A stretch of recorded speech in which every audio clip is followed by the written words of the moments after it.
So, Mr. Borges, a disappointing outcome for Michigan. Second week in a row where pretty handily the Wolverines were defeated, and we saw on defense many of the same themes and things that we saw at play against Michigan State. Unfortunately, as I feared, Indiana has better skill talent than Michigan State, and it looked like it. Certainly a better quarterback than Michigan State, and it looked like it. Meanwhile, Michigan offensively flashes, but not sustained sort of execution. I think we saw in some places improvement from Joe Milton. In other places, you definitely saw some things he left on the field. And I guess the prevailing theme for me out of this game, out of this latest defeat, is just the overriding feeling, Al, that whatever this team is going to accomplish this season in the way of success, in the way of sort of maximizing their potential, it really boils down to how, in my opinion, how quickly they can grow the offense up. I feel like while the defense can certainly tighten some things up, I just think that, there are some things that they just won't be able to fix this year. Whereas offensively, you can certainly see some things that can, that can amount to explosiveness, that can amount to success. Just not there yet. Not there to the point where certainly your quarterback can carry you, especially when he doesn't have a running game. Still a young guy, and we saw him look young at times on Saturday against Indiana. Yeah, there's just a few things, that kind of jumped out at me, and one of them is, and you mentioned it, the inability to run the ball. And as whenever you can't run the ball, you just simply put too much pressure on a quarterback. And when it's a young quarterback, you're asking him to, kind of be Superman now. He's got to run, he's got to pass, he can't throw interceptions, and he's not getting any help from the run game. Okay, now he has his own issues, but that has to be the first thing that has to be addressed. Is we got to take some pressure off the quarterback. He's not ready to leap over any tall buildings yet. So I think that's the first thing. All right. There's just during the course of the game and now looking at it and then re-looking at it, I think there's just too many botched third downs. I think there's some opportunities to keep the chains moving, and for whatever reasons, they're not undefended plays at times, places where the guy's running open and the throw is errant, or drop pass. Had a couple of those that should have kept the change. But this or late throws, we saw that too. Just some things on third down that's keeping them from moving the chains and getting more calls, so that you can use your run game a little more. But when you're 3 and out and you're just shooting yourself in the foot, that's not good, because they're going to defend certain plays. They're going to do a good job on defense. They did some of that too. So when your opportunities come, you got to take advantage of them. But when you put their ability to defend plays and your inability to execute on third down, you see the result of the game. I think that was a big part of it. As I said, I think there's too many errant throws. I think Joe's still kind of learning the offense a little bit. And it's affecting some of his actions. Because the first week when he looked comfortable, I didn't see too many bad throws at all. So we know he has accuracy in him.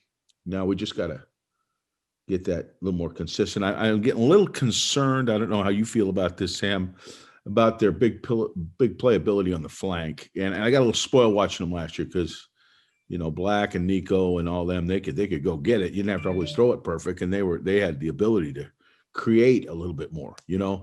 Now, I think some of these receivers have some skills, don't get me wrong, but I don't know that it's what it was, and that's not helping the quarterback any. There's some inconsistency up front with the offensive line, and they had some injuries, and it's affecting their run game. It's affecting as we'll tell straight later, some of their protection. Somehow, as I look at the strengths of the offense, I see the running backs as one of the strengths. Okay, with Charbonneau and Haskins and that crew, yet we haven't said anything about them in 2 weeks, right? I mean, we really haven't mentioned much about the running backs 2 weeks, and that's disconcerting. They got to get involved, okay? defensively, there's too many penalties. I mean, and penalties that weren't just penalties, they created opportunities for big plays because the hard counts. You know, the hard counts were pulling people off sides and giving them not just a 5-yard penalty, but the freebie up the field, which I think at least accounted for one touchdown. It might have counted for two. I can't remember, but that's got to be done. And then the inability to make some plays when the play is there to be made, where the guy's not necessarily beat like a drum, you know, you get a 50-50 ball or something like that. We're not turning, we're not seeing the ball, we're not playing the guy's hands, or we're not doing, you know, the one thing that gets the ball tipped away or intercepted. You know, the first week or so, they got by the corners. They didn't get by the corners as much as they were on the play and couldn't make the play, you know. So, I mean, these are all things. And the last thing I'd say is they are trying to play more zone. I don't think there's any question about that after looking at you saw that. But with that comes a little bit of a learning curve because it hasn't been your culture. And that showed up a few times where people were getting pulled out of their zones. They were getting layer routes thrown in behind them. You know, so they got to, you know, you got to learn how to, you know, you think, oh, well, let's just play zone. We'll drop to here. And it ain't that simple. I mean, there's a lot of pattern identification there in zone. There's a lot of coaching in zone. You know, it's harder to play zone, in my opinion, than it is to play man to man. And that comes from a lot of defensive coaches I've talked to. So all those things combined, I think, is probably, in my opinion anyway, the reason you saw the result you did. Yeah, let's start on the defensive side of the ball, because I have said, as we talked about them playing softer coverage, the zone's not a panacea. You can't go 100% zone and expect that to be successful. I think you have to be realistic in your expectations about what that's going to do for them. My thought process, Al, in watching some of the things that ail them, I mean, you raise a great point. How many times did we see in this game, different from the Michigan State game, where you saw receivers from Michigan State running wide open in the secondary, having a step or two or three at times on Michigan's defensive backs. In this game, you had guys in better position, whether that was due to technique or due to the coverage call, whatever the case may be. They were in better position than they were against Michigan State. But they just seemed to panic when the ball was in the air. Making a play on the football was an issue.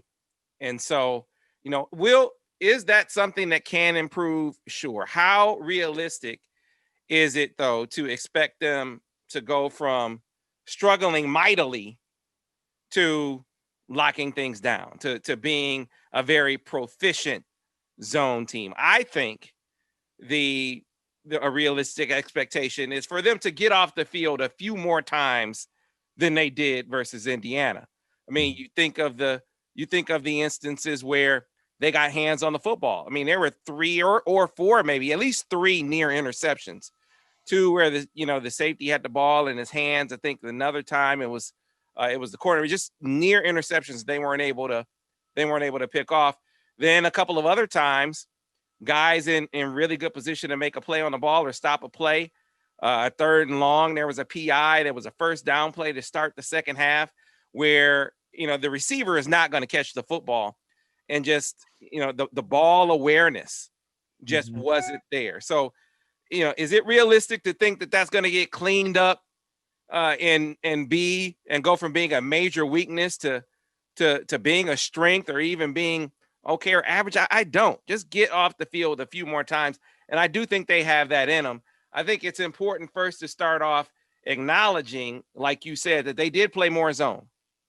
They are primarily a cover 2 team when they do go zone. That was certainly the case in this game.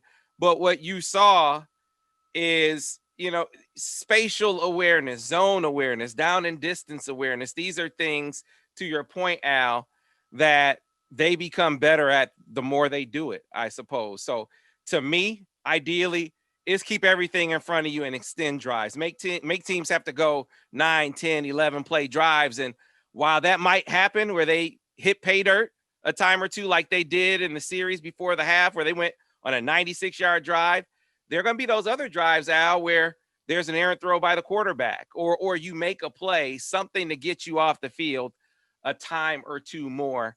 Bend but don't break, as they say, is, I think, the call to the day for the defense. I don't know what you think, but I think that's the best case scenario when you consider Aiden Hutchinson's out for the season, And then Kwity Paye, you saw him hobbled last week. Who knows what his status is going to be this week? So you can't really guarantee that they're going to be getting pressure on the quarterback either. Yeah, there's kind of two trains of thought when you think in terms of defense. And the first train of thought is Sikkim style, which is really more Coach Brown's deal. You know, he wants to get after you, and that's been his nature. That's the way he coaches. That's the way he thinks. And that's, you know, really what he wants to play. Those are the calls that roll off his tongue. Those are the ones in his mind that he just goes, you know, when he's in trouble, he goes back to the womb. We're going to get after their ass, you know. And then there's the other school of thinking, which goes kind of with what you're talking about, Sam, where, okay, we're struggling on the covering people outside. We got to play more zone, so we got to keep the ball in front. Now, there are a couple of different ways to play zone. We talked about some last year. You can match underneath, you know, where you kind of play a zone, but it really has some man principles to it. Or you can spot drop, which it looks like that's what they're doing a little more of. And spot drops goes more in line with what you were talking about, where keep the ball in front, force the check down, rally to the ball, cage the runner, and, you know, get minimal damage, okay? Which then that's nothing wrong with that style either, but you force the offense to run more plays, create more opportunities for them to falter, and hopefully in time, you know, they'll throw one to you or they'll run out of downs. Now, the real efficient football teams, you know, the teams that can move the ball efficiently, can hurt that style. And Indiana was pretty efficient the other day in their, you know, to their credit. But I think now and again, I'm going to say this, and I said it before, I don't think you can get by just doing one. I think there has to be a mix, but you got to lean one direction or the other to gain some identity. You know what I mean? And for Michigan, it's always been the Sikkim style. Yeah. But how much they can do that, I guess, is arguable at this point. Yeah, and I think that's kind of the rub. You know, what are you this year? Can you get to that? Can you get to what your identity has been over the last 3+ years? When, you know, you look at what they have on the field right now, and with the lack of pressure up front, again, you aren't going to have this season the benefit of Aiden Hutchinson out there anymore. And like I said, who knows with Kwity Paye? So, you know, the idea that pressure is going to cause the quarterback to get rid of the ball quickly, you know, is how often can you really count on that this year? It's one of the reasons why I think they have to think differently. But let's get into some defense and some illustrations, talking about zone awareness, zone proficiency. And this first clip that we're going to go to, this first illustration, is a zone. We'll call it it's zone awareness, or lack thereof, is what we'll go to. So I'll bring it up on the screen here, on the other screen. This is Indiana seam route, and I call it zone bust. So I'm gonna let it play. And this is to your point about if you don't play zone routinely, you can see the gaps in zone like we see on this play. And it's important to note that this is a 1st and 20. This is a 1st and 20. So down and distance awareness, and then of course zone awareness. These are two important concepts here as we get into this play. So I'm gonna let it roll, and then you can talk us through it. Mm-hmm. Illustration will start after it's, you know, they do the check with me with Indiana. This is a look, right? This is a look. They're trying to see if they can get a tip on Michigan's configurations on the back end. Okay. Again, I'm not sure whether this was designed to be to too deep or not, but what they're doing here now is they're going to try and slip a guy right in that middle hole. Now, understand the weaknesses in too deep coverage is you've got the outside and the middle holes, which are behind the linebackers in the rolled up corners, approximately 18 to 22 yards deep. Those are the areas you want to exploit. Now, how do you get to those areas? You get to those areas by play passing, which they're not going to do here because they're in an empty look, or trying to jerk underneath defenders out of their zones so you can throw behind them. In this instance, what you're going to see is the outside receiver, I believe, is going to come down and run a little spot route to try and get the attention of the nickel, or the guy who was actually playing the linebacker spot. Highlighted. Yeah, there he is. They're going to try and get his attention so he will not drop into his zone and eat up the dig behind him. Okay, they're trying to distract him. Okay, and distract him by pulling him up, or at least keeping him in one spot where they can kind of spin the ball by him. All right. So the outside receiver is going to come down. He's going to be the distractor. You see that? Mm-hmm. He runs a little shallow. The tight end or the wingman runs a little wheel right up the sideline. And then the inside receiver runs right down the seam probably about 2 yards outside the hash mark, which puts the near safety in conflict. He's getting a wheel and he's getting a seam route. And he has to kind of split those and watch the quarterback and rally to the ball. But he's kind of counting on that inside linebacker or nickel, whoever it might be, to help him out and eat that up a little bit so that ball's checked down, okay? Right. Again, the idea is to minimal damage. The minimal damage would mean force them to be efficient, make the read, check the ball down, rally and cage the man catching the ball, and make it 2nd and 6. Right. So on 1st and 20, I mean, you understand that you probably are going to give up a completion. The idea is to keep it short, keep everything in front of you. Right. And so, a drop to take away the dig. And of course, this shallow cross that you see, I mean, that will be an easy completion.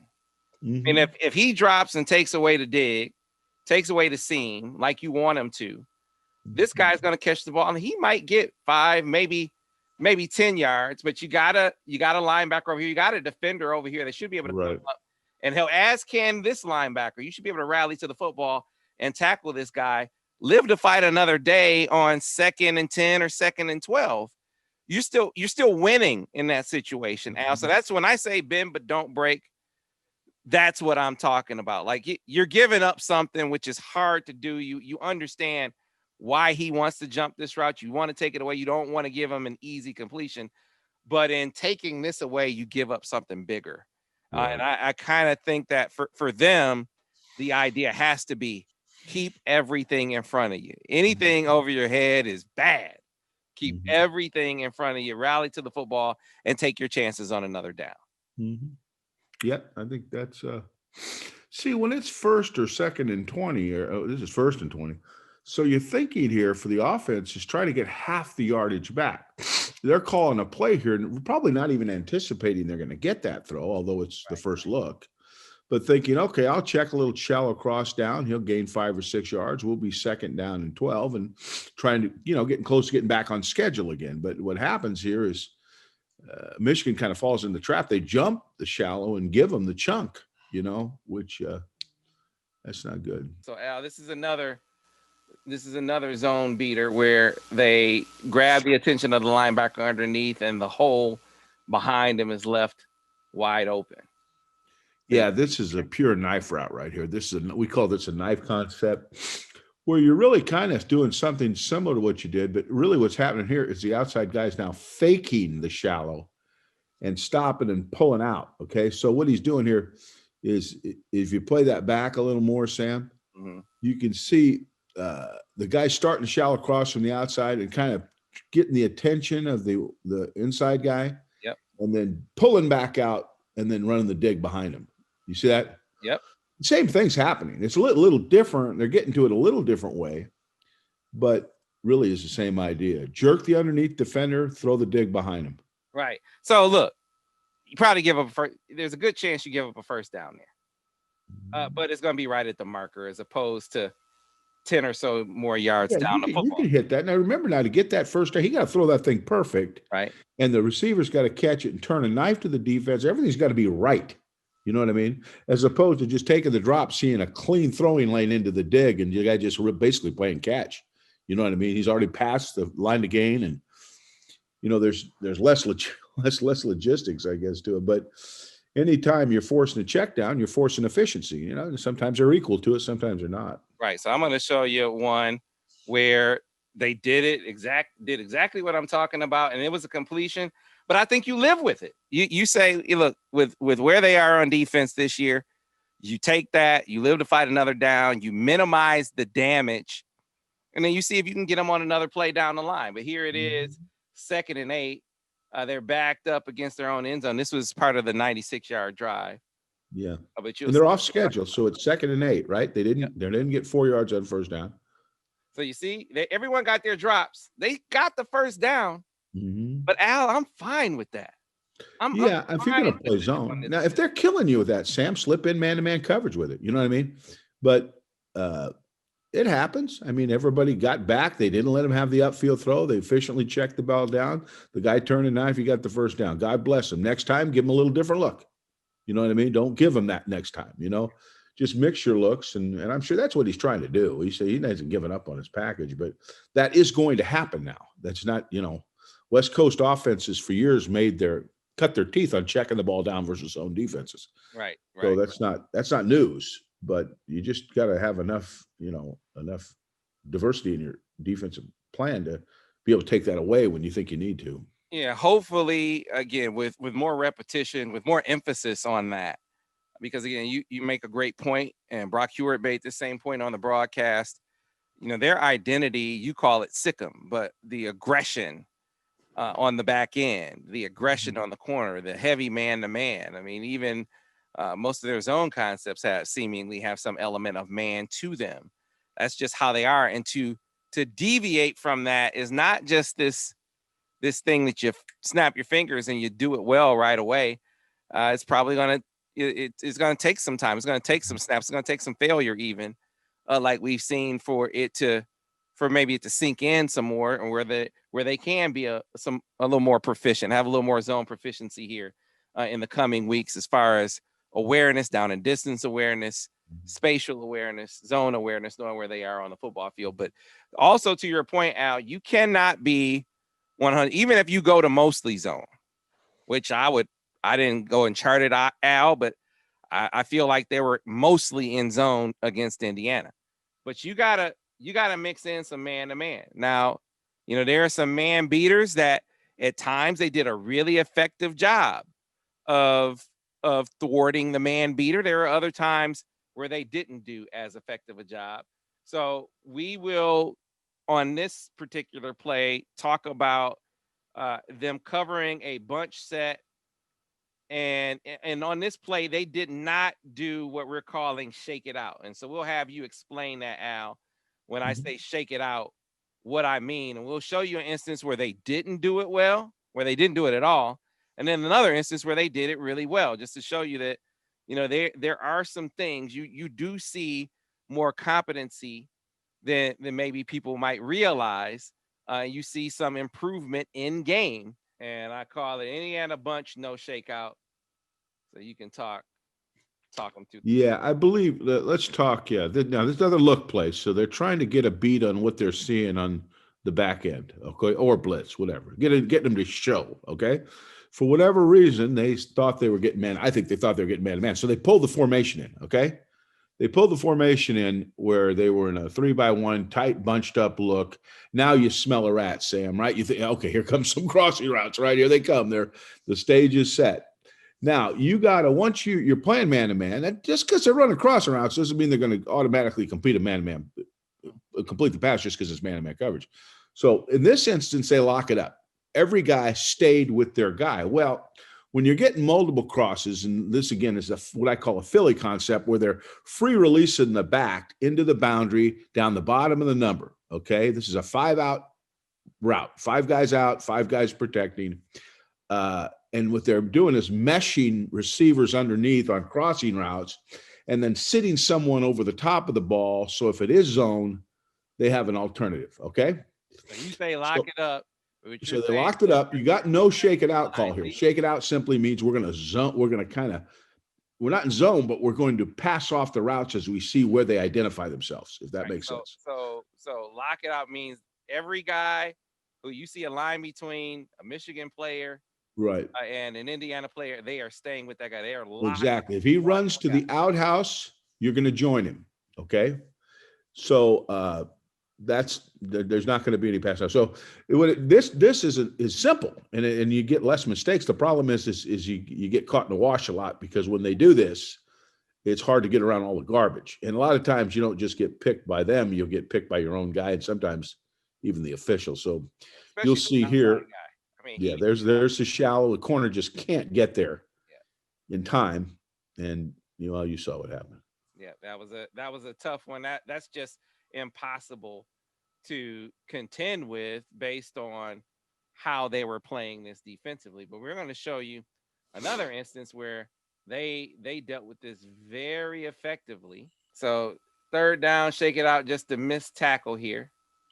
Okay, now they're 2-by-2, but you got a similar situation. Okay, the outside receiver is going to come underneath the point man on the top of the screen. Let's start at the boundary, Al. They're locked. Yeah, they're locked. He's locked. He's locked, and I believe the inside linebacker's locked too. Yeah. All right. So we'll go. To you got a free safety in the middle. Okay, and now these three are basically going to take the receiver as they see them come into their area. So you saw those little scribbly lines.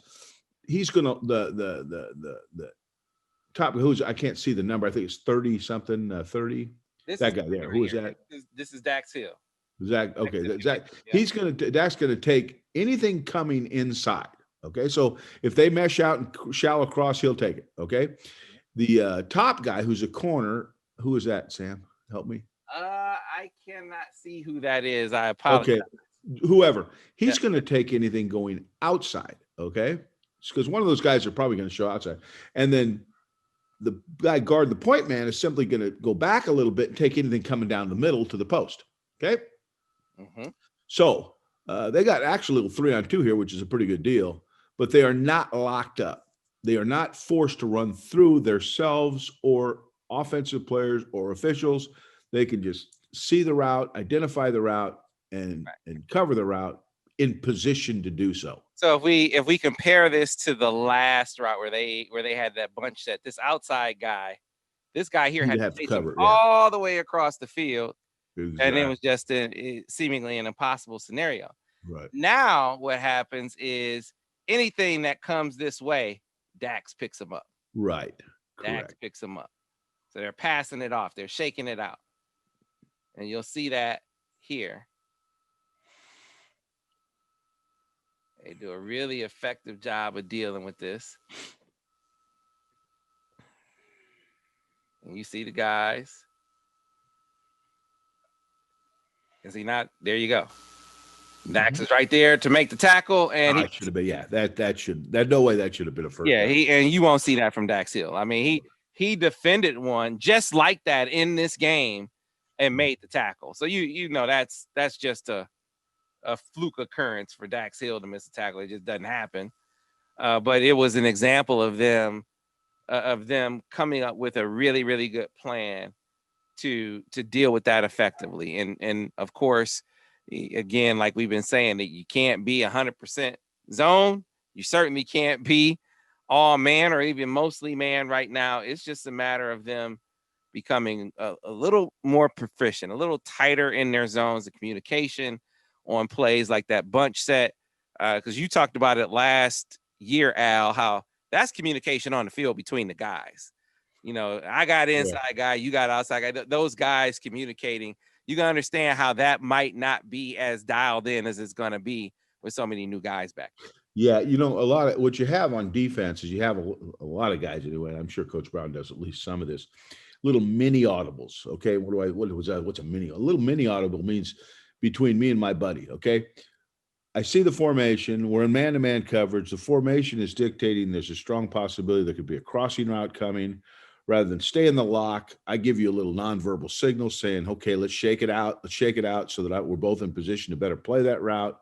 Just as, sometimes they get big splits and you may make a trap call, for example. That'd be a little, audible between guys saying, okay, I'm going to jump inside and cover two because they've got me overspaced and there's a huge alley to the wide side of the field. And, you communicates that to the safety, tells them, all right, you better get a little wider because I'm going to jump inside. All these little mini audibles based on the formation. And as you play more and more and you play with the same guys and you communicate better and better, all that stuff, guys get really good at that stuff. The NFL, I mean, that's their culture.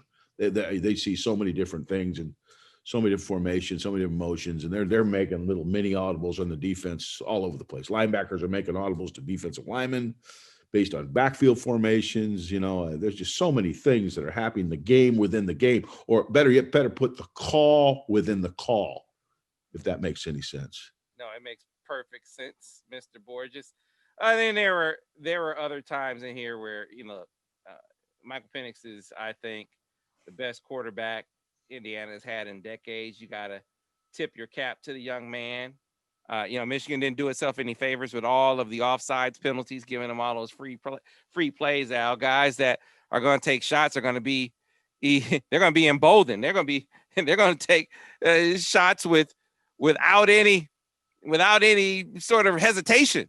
No, there's no repercussions for an interception, right, Sam? No repercussions for an interception. You can throw the ball horribly when a team jumps off sides, and all you're going to get is a 5-yard reward for it. So that's something's got to be fixed. I mean, and I'm sure they're on right now. They're pulling hair out, but you got to fix that. You can't be jumping into the neutral zone and giving guys not just a free 5 yards, but a free opportunity for a big play. You also had a really good comparison, a really good in-game comparison about dropping it in that cover 2 hole behind the rolled up corner and the safety trying to cover the half, trying to get outside the hash. That is, if you can drop it in that bucket, Al, that's a sweet spot. It's the tougher, it's the tougher of the holes to hit. I mean, if you can hit that seam, that's the easier throw. But if you can hit that spot in the, right there in that soft spot between the safety and the rolled up corner, you're really hitting something. And we saw Michael Penix Jr. do that. And so I'm going to pull that up right now because it'll lead us into an early play with Joe where he made the right read. He was just a little late on it. Al. So I'm going to share the screen with you right here, right now. So when we talk about the cover 2 hole, Al, talk about the weaknesses in cover 2. Yeah, again, the outside hole is about 18 to 22 yards deep and behind that rolled up corner and outside that safety, and the middle hole behind the linebackers and between the safeties. If you can find a way to, pull the underneath coverage up and throw behind it with maybe a play pass, or just be able to stick the ball in that zone and beat the defenders to the spot. Right. Now, how do you do that? What Penix does here such a good job is he gets his eyes off the safety so the safety gets a late break on the ball, but more importantly, he takes his drop and just hits his back foot and lets it rip, because anything beyond 22 yards, Sam, is giving the safety a chance to make the play. Okay. So it's got to get up and down behind the corner and underneath the safety, between 18 and 22 yards deep, and in a way that the safety can't catch the quarterback's aerial. Now, what the hell do I mean by that? Can he see what the quarterback's intentions are? Can he quickly see what the quarterback's intentions are, or does he get a late break on the ball? Right. So if you watch, I'll let it roll. Yeah, let it roll and just watch the route first, and then we'll go back to the quarterback. Okay? Right. And so just to explain for a second what Al, he went over a lot there, and we didn't illustrate this in full, but just some basic understanding. This rolled up corner is your flat defender. He's gonna get a jam, and he's covering the flat. Your safety is responsible for the hash, so he has to get her. Now they're on the hash, so he doesn't have as much ground to cover. No, but he's responsible for this half over here, and this guy is kind of like almost like a 3/4, but he has this half over here. And then these linebackers, they have the middle, and if you can suck them up, there's a hole in between there that these safeties, because they got to be worried about over here, they got to be worried about over here. To be able to cover the middle too is very, very tough. So if you can get behind the linebackers here, like Al said, or get in this soft spot over here, these are the holes in cover 2. Those are the holes, right? Try to hit. Right. All right, so here we go. He gets the jam. And you see it there it is. See how quickly that ball got up and down? And it's even a little bit outside. But watch the quarterback's head. See where his eyes are? Now, as soon as his left foot hit the ground, ball came out. So the safety got no quick read on his aerial. So now, Al, do you think he knew where he was going with the football? Oh yeah. Oh, I'm betting anything he knew. Yeah, And he gave that look to this side, I think knowing he's decoying the boundary safety is what he's doing. He knows he's going right all the way, but he wants to pull that safety off. See that? His total intention was to throw the ball to the boundary, but he knew if he stared it down, understand that into the boundary in a 2-deep zone, it's a shorter distance for the safety to go because he will play a little wider off the hash mark. And if there's an outside release, he will widen. If it's an inside release by the receiver, he'll kind of hold. Well, this is an outside release, but see, he's looking at that quarterback. If you watch the safety, he's watching the quarterback, but nothing is telling him until the last minute that the ball is coming back into the boundary. That's the key. 1, get the ball, move the safety with your eyes. 2, get the ball up and down quickly so that it's deep enough where the corner can't play it and wide enough so the safety can't play it. We call it a 2-throw. A 2-throw is a ball that went in between the underneath and the deep coverage. We call it a 3-throw if we're trying to throw behind them. A 2-throw is underneath behind the underneath coverage and in front of the deep coverage. Mm-hmm. So we'll go over to Michigan's offense and show you Joe on the same deal and just finding the right guy, but being just a touch late with it. It's really well thrown ball. It is a perfect 2-throw. It's just late and it's tipped off. Well, you'll see when we.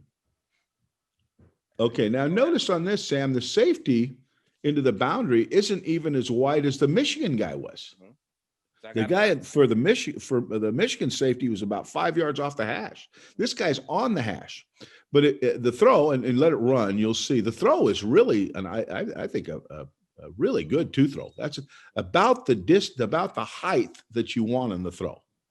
There's the hole. Now this is telestrated. You can see there's a hole. Well, why'd he break it up? Okay, why'd he break it up? Coach, you just said that's a good throw, right? Okay, now go back to the quarterback.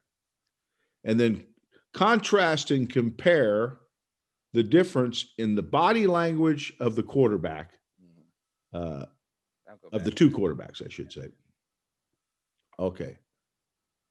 Eyes go straight to the target. Now the safety's picked up his aerial. And Joe hitch stepped it. He didn't hold him with that look to the other side. He didn't hold him, and he took a hitch step. And when you hitch step, because Penix did not hitch step, he hit the left foot and let it go.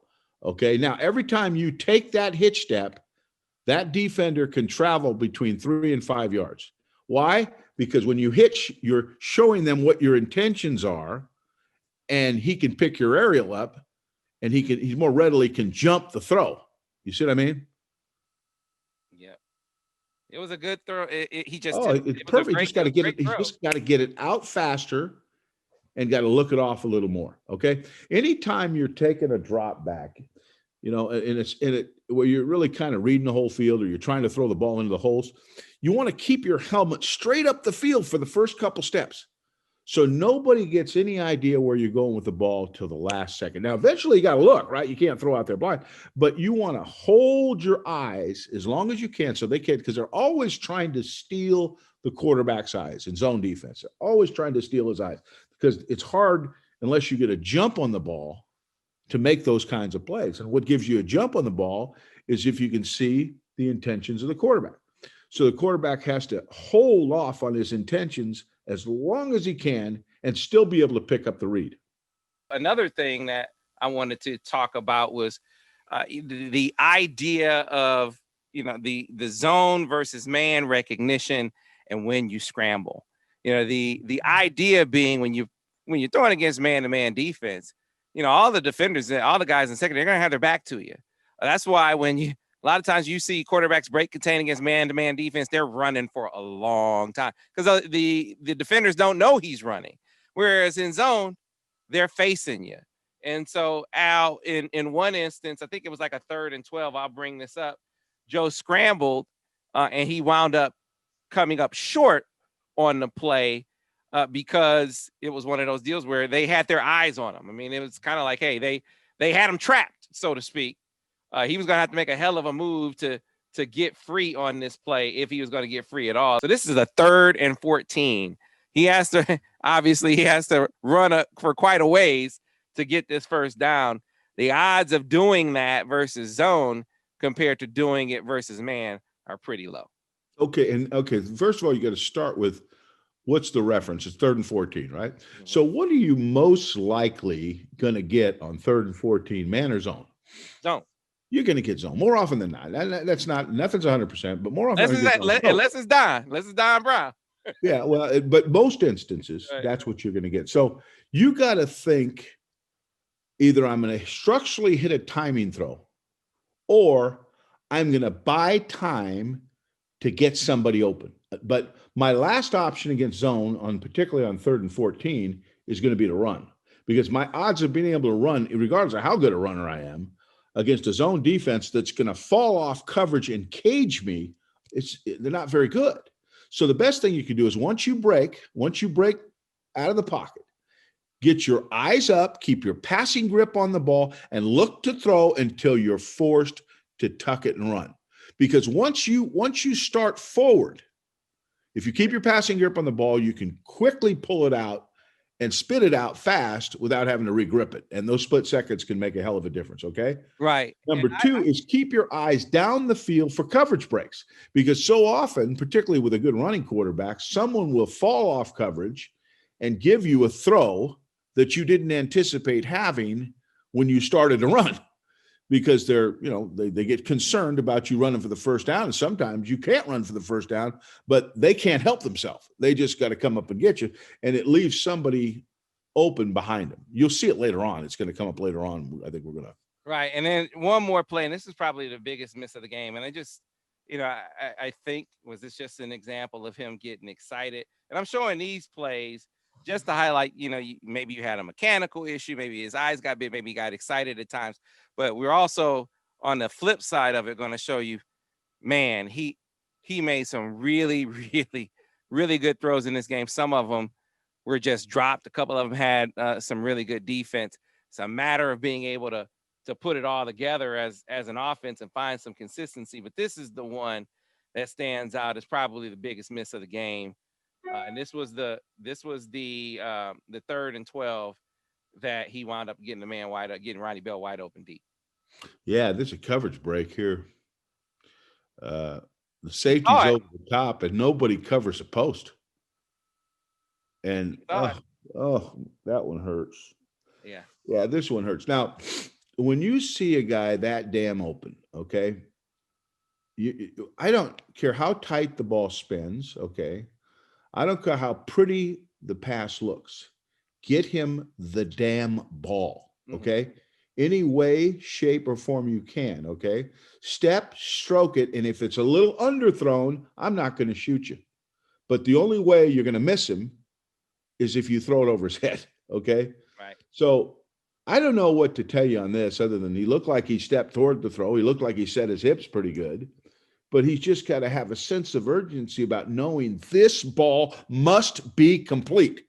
Mm-hmm. Any way I can, this ball has to be caught. If he catches it, falls down, I'm not going to be excited about the throw, but I am going to be excited about lining up for another four downs, okay? You just can't miss this throw. All right, so now let's show you the progress. Because, while it wasn't a great game, he didn't play poorly. And you could see some real growth from 1 week to the next. And I'm going to start off with showing the growth with the flood. With the flood, that was where, when you look back at the Michigan State game, you remember us talking about how Joe ran into a sack, right? This is the one where we were talking about how Joel Klatt said there was great defense. We said, no, there wasn't. There wasn't great defense on this play. Just wasn't quite seeing the field on this flood, right, Al? Mm-hmm, exactly. We just saw Pennick run this play just a minute ago. Yep. Flat defender ascends, hit your 5th step, take a little quick hitch, and put the ball right on his outside number. Oh, no, don't do that. Don't do that. Right? He's running into his own defense when he's got an open receiver. Right. So he sees his safety in the middle of the field. Right. He reads his flat defender.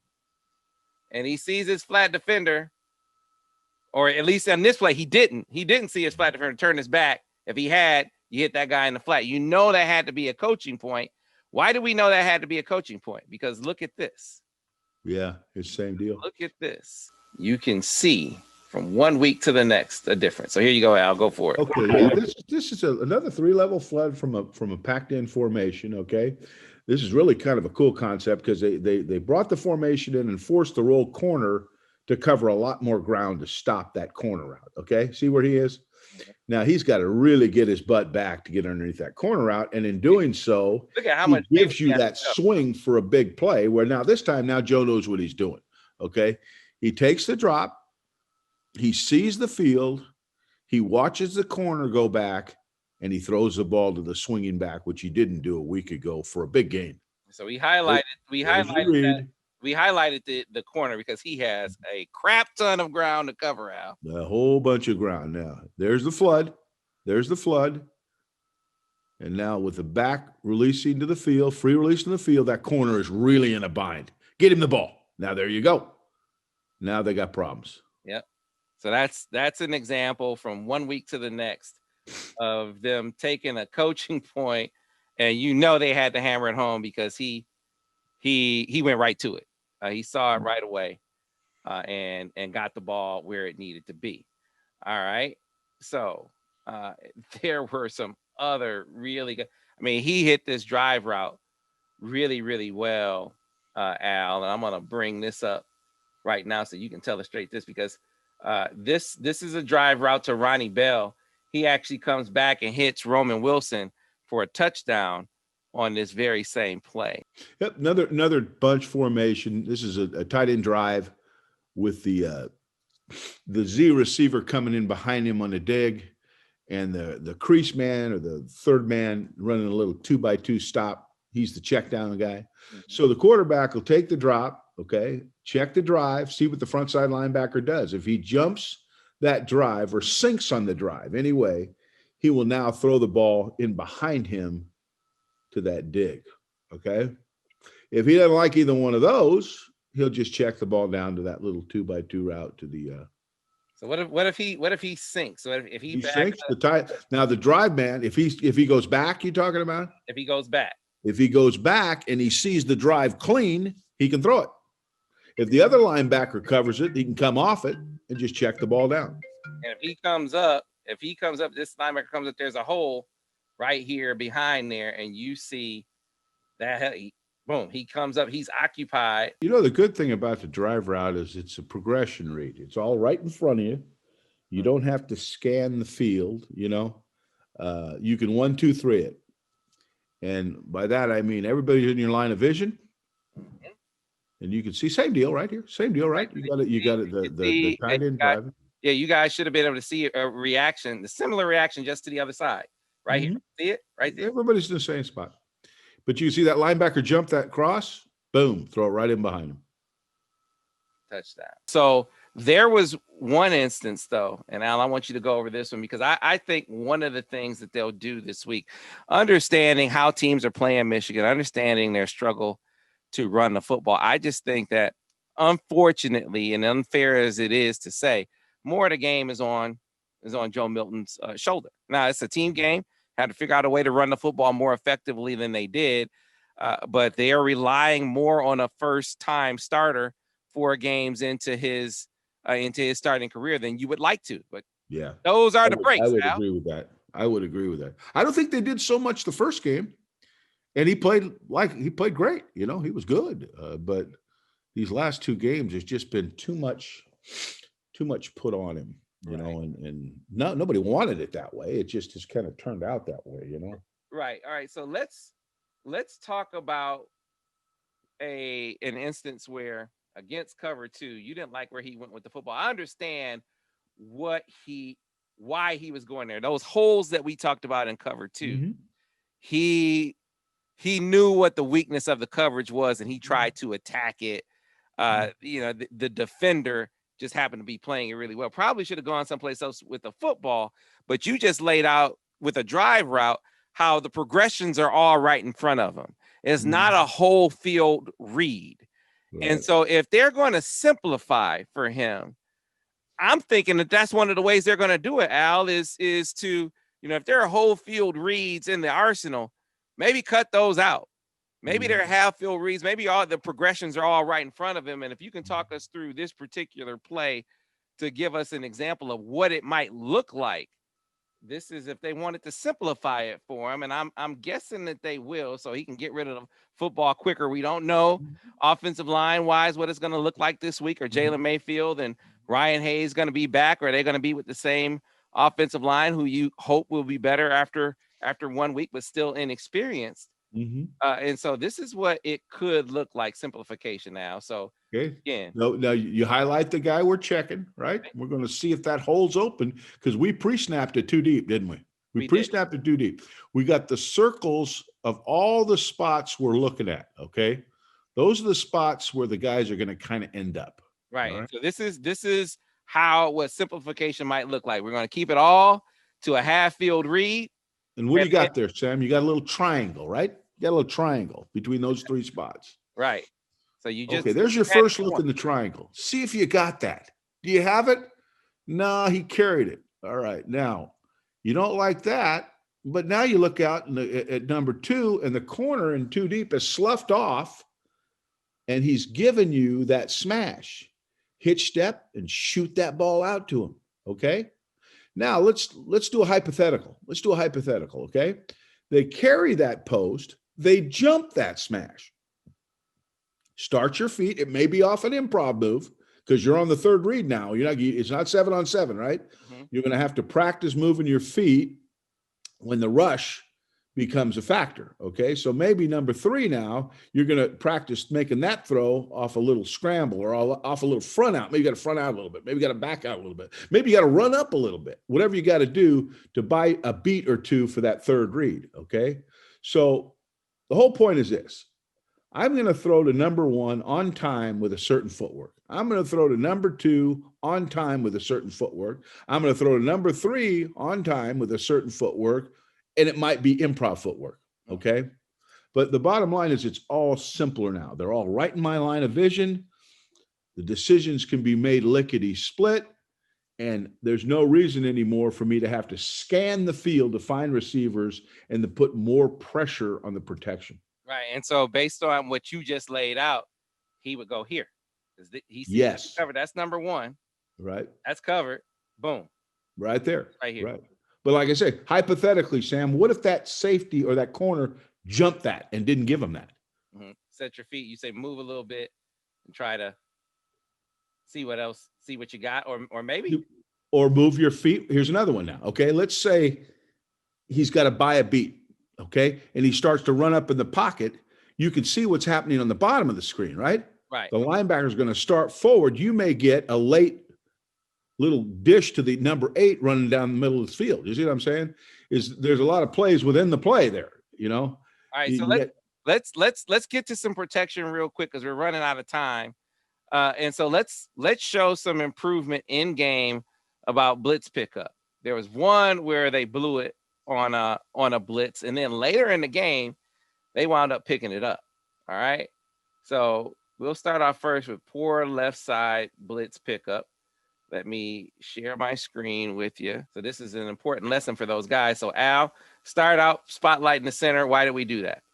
We do that because we have to know which way the center's turning, because whichever way the center's turning, the other way is basically blocking man-to-man and 6-man protection, okay? This is 6-man protection, which means the 5 linemen in the back are involved in the protection. The tight end is releasing, okay? If the center blocks away, the left guard and the left tackle are man-to-man on the 2 men on them until they disappear, okay? Now, in this instance, what's going to happen is the nose guard over the left guard is going to cross the face of the center, okay? He's going to cross the face of the center, in which case the center who's turning to the right is going to engage him.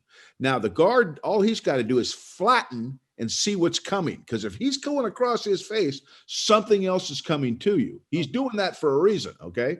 And what he's trying to do is open up a hole for what I call a scrape dog or a bark. I think that was common, where the 6 technique is going to veer inside and the linebacker is going to come around the corner, okay? But if the left guard flattens out, he can pick up either the scraping linebacker or the 6, depending on what shows up late, and the tackle can pick up who he doesn't. and the back can pick up the man off the edge. Right. All right. So you'll see we got the illustration here. Okay. There now on paper, that's who they got. Okay. Right. All right. Here, Now here, and then he has outside. But you'll see what happens at 6 spikes it. You see that? okay, it comes to 6. Now, the left guard over commits to the nose, okay, and gets turned. Now he isn't positioning himself to pick up the scrape. Him and the tackle need to either exchange that, or the guard's got to, if they're at different levels, that guard will come in behind that tackle and pick off that scrape. Either way you cut it, those two have those two, and the back has the man off the edge. So as I watched this on phone, I said, also, the guard is catching the 6, spiking inside, and then the tackle will catch him, right? So who's wrong? He said, actually, they're probably both a little wrong here. The back winds up in no man's land.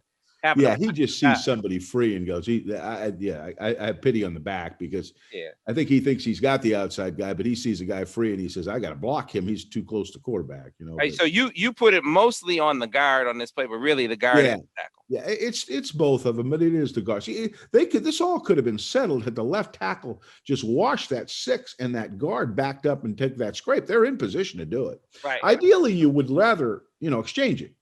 Which I think they do later, but they do later. They do exchange. Either way, you've got the bodies to block the bodies. You're not short. All right, so we'll show though how in game they actually did this better. They actually got it, and it wound. Yeah, the coaches fixed this. This was because they tried it again. The one thing you got to know about defensive coaches, and particularly pressure teams, is if they think they got you on something, you're getting it again until you figure it out.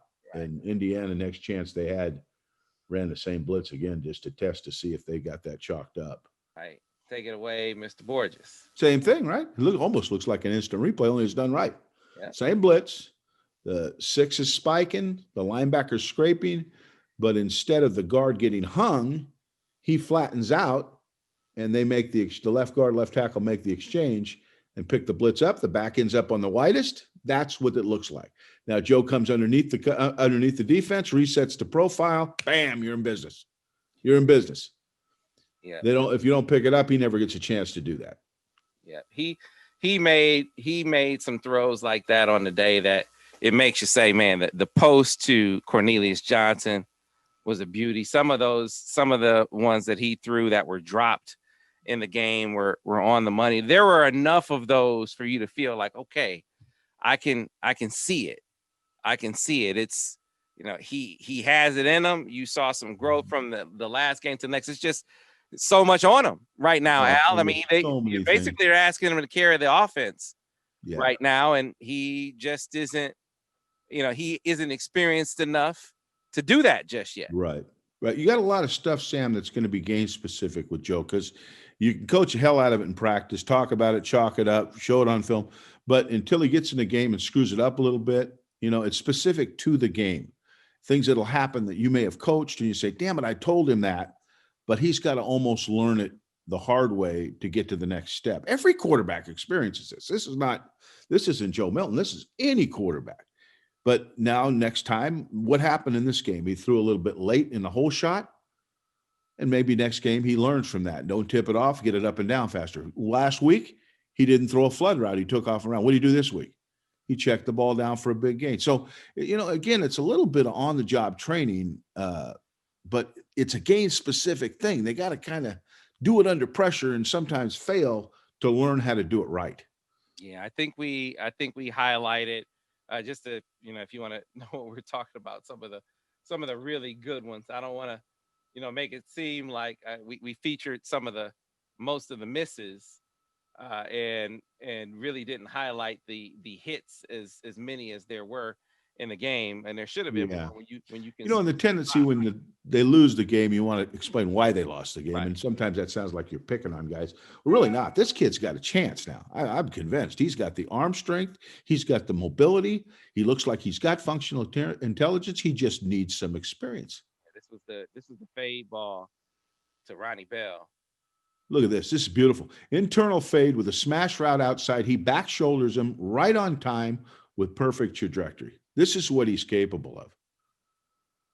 These are the things that you have to build on and just iron out the kinks on this stuff that are fixable. If he didn't have the ability to make those throws, that would be one thing. But I don't see that as an issue. This is the same play, the type of play that Penn State ran on Michigan last year, isolating their safeties on their receivers.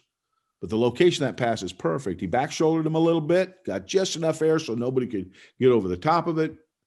And you saw the result. Yeah, and one more for good measure to try to leave a good taste in your mouth, which I know is hard with the way these games have gone the last couple of weeks. But again, there's some promise there for the offense. Is you hopefully they can string more of these together.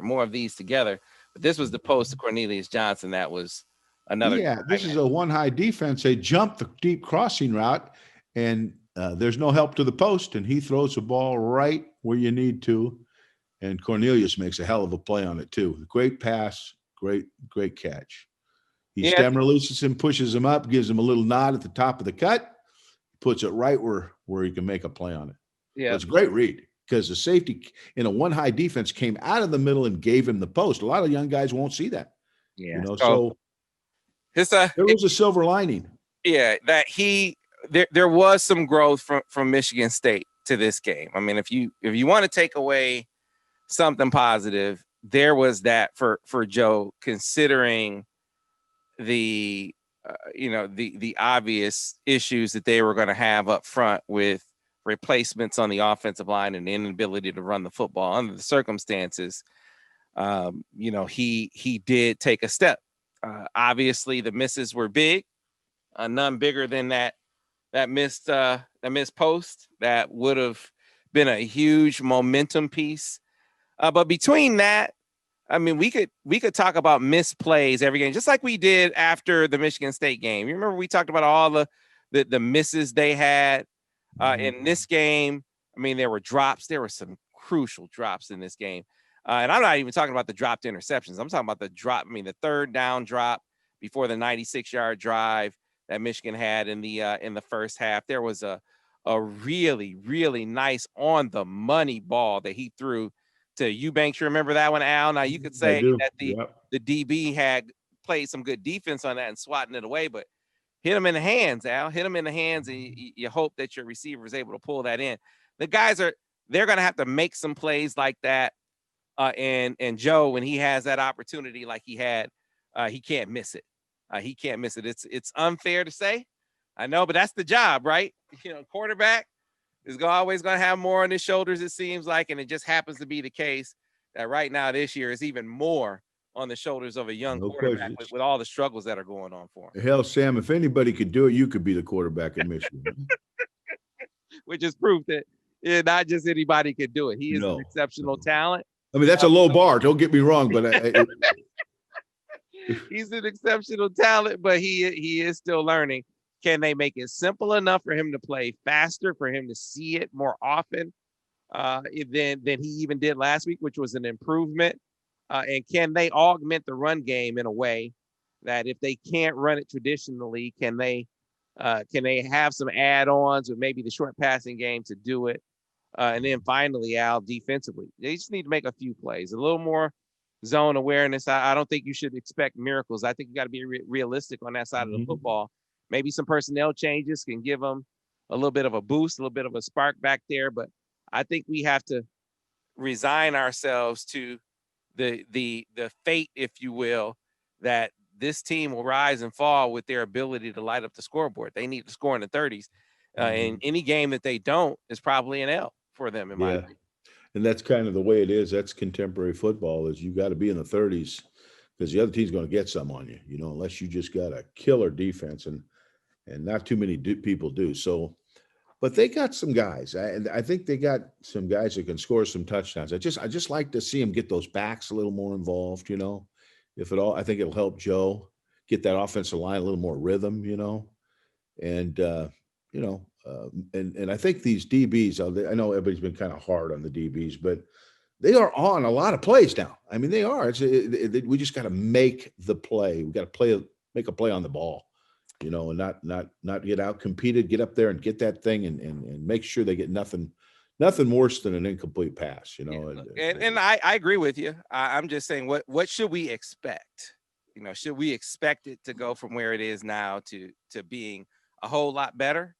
I think it's probably more realistic to say somewhat better. They make a few of those plays, and that's really what you need. You know, get off the field a couple of more times, maybe one of the 4 or so times they got their hands on the football, pull down one of those. They can just make a few more plays defensively. I think that's a realistic expectation. Don't expect them to make most of those plays, because that's a really high bar. Talking about high bars coming from where they're coming from, but a few more plays, I think that's realistic. And maybe with some more reps in zone, they can become more proficient at it. Yeah, and no more gimmies. Stay on sides, you know.